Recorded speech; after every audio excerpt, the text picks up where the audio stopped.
Hi again then guys, and so we've got another special projects tune for you today, and kind of put the replicas on hold for this week because today is a continuation of the theme of Tuesday's 3-stage special project tune, which of course was for the Tomahawk inspired Apache Viper.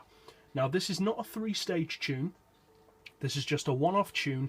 And basically, the reason why I built this is because in real life, there's always been a rivalry of production car lap records at the Nürburgring Ring. And seeing as I built a 700pp sub 6-minute Viper on the Nürburgring Ring, how would Nissan react to that in real life? Well, they'd do what they've always done, make a faster version of the GTR to win the record back again. So that's exactly what I've done. I've built a 700pp track monster out of the GTR. Now this particular GTR is the Black Edition, which is one of the most popular models. The reason why I chose not to use the Nismo is because of the very limited body modifications on the Nismo. Particularly, you cannot fit a flat floor, which is essential for this tune. Now as far as the visual setup, all I've done is fitted the body coloured body kit and the flat floor, and of course rims, and painted the car. But seeing as it's not a replica, you can pretty much do whatever you want to it visually because it's not a real model. Now as you can see, I've chosen to remain with the stock wing because I think it just looks so cool with the stock wing. But as with everything else, if you want to fit a different one, you go right ahead.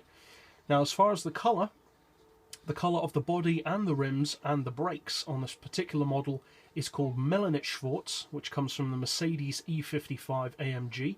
It's a metallic colour, and it's kind of a bluish black, predominantly black with a bluish tinge. And the reason why I chose the colour is because it really highlights the details of the GTR well, and also, to be honest, because it kind of reminds me of the colourings of the Xenomorph from the classic horror movie Alien, and that's just an awesome look to have on a car. Now as you can see, we do not have the race exhaust, and the main reason for that is because I think it looks dumb, and also to get it into 700pp. Now, seeing as I said I haven't really done that much to it visually that needs replicating that much apart from the flat floor, that's the only essential thing, we'll go straight to the garage as with the Viper for the mechanical setup, and then out to the track to see how it performs.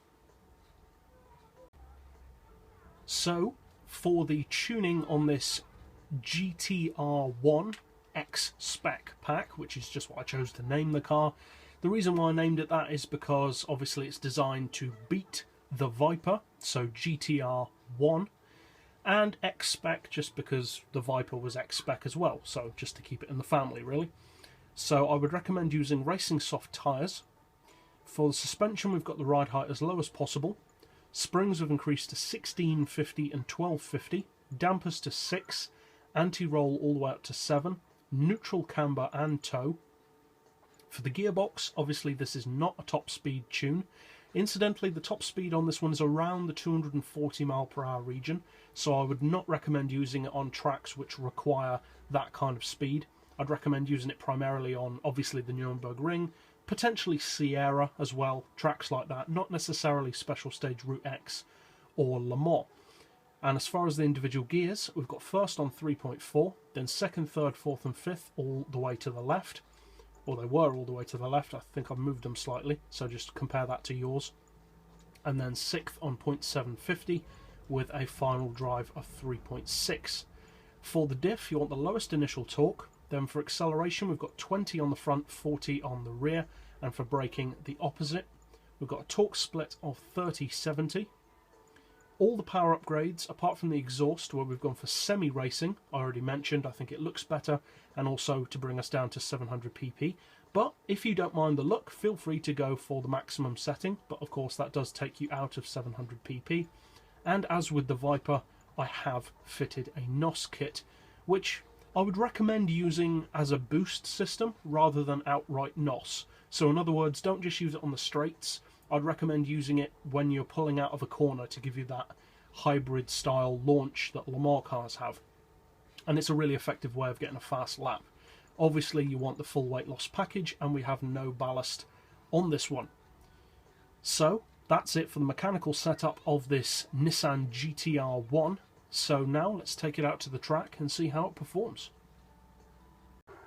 So this GTR is predominantly, of course, designed, as I said in the intro of the video, to take on my 700 pp Apache Viper for pure Nürburgring, especially, performance, and it really does take it on. Now, it doesn't have quite as much power as the Viper.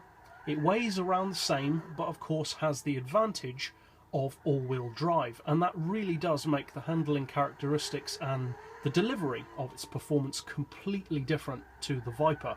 The Viper is very full-on, very hardcore, very professional in its driving style, whereas the Nissan, although professional, is a much more forgiving machine. You can really throw it through the corners.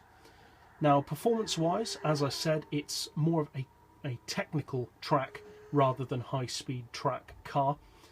But that said, the top speed is more than enough for the Nürburgring over 240 miles per hour. There's only one straight way to use that kind of speed anyway, and it's more than enough for that. Now, obviously, the important thing is lap times, and the Viper that I built in its ultimate Stage 3 700 pp form can run the Nürburgring in under 6 minutes. This Skyline, sorry, GTR, we all know it's a Skyline really, can also run the Nürburgring in easily under 6 minutes. In fact, much easier, to be honest, than the Viper can. This car can run 6-minute laps all day long, and it can easily go under 6 minutes with a faster driver than me. And considering I'm nowhere near the fastest of drivers, there are plenty of people that could get this car to probably the 540 region on the Nürburgring. Handling wise, it's a much more forgiving car overall, as I said, than the Viper. Completely different though. I'm not sure which one's more fun, because they're both very fun in my opinion. This one's certainly quicker off the line, but the Viper has more pure mid-range acceleration, and of course the Viper also has a significantly higher top speed. Overall, I think the Nissan has the potential to be a little bit quicker overall than the Viper, but both of them are of course phenomenally fast machines that can give any Le Mans car a great run for their money. So for those of you guys who choose to fit this tune, I hope you find it fun. I have no doubt that you will find it competitive. And, as always, thanks for watching.